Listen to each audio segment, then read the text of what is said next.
ازبکستانی هایی که در اوکراین از غلامی رها کرده شدند به وطنشان برگردانیده می شوند. در این باره سفارت ازبکستان در کیف اعلان نموده است. حالا این مهاجران نجات یافته در بیمارخانه بستری می باشند. دیپلمات ها اینچنین از شهروندان دعوت کردند که از سفر به اوکراین خودداری ورزند، زیرا می تواند به حیاتشان خطر داشته باشد. درباره به غلامی افتادن 13 شهروند ازبکستان در اوکراین هفته گذشته معلوم شد. این مهاجران از 22 تا 42 سال داشته، در بینشان زنان نیز هستند. نقشه جلب آنها را به کار اجباری یک شهروند چین همراه با اوکراینی ها و دیگر شهروندان خارجی از جمله ازبک ها طرح ریزی کردند.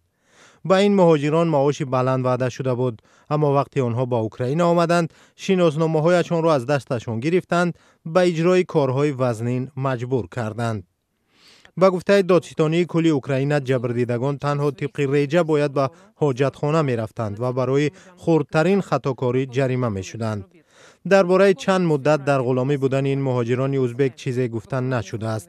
سفارت ازبکستان در اوکراین گفته است وضع شهروندانش را پورا تحت نظارت گرفته، برای بازگشت آنها با وطن تمام چاره‌های ضروری را می‌اندیشد. از جمله به وزارت کارهای خارجی اوکراین و دادستانی کل اوکراین برای رسانیدن کمک کنسولی و حقوقی به این مهاجران نوت‌های دخلدار ارسال شده است.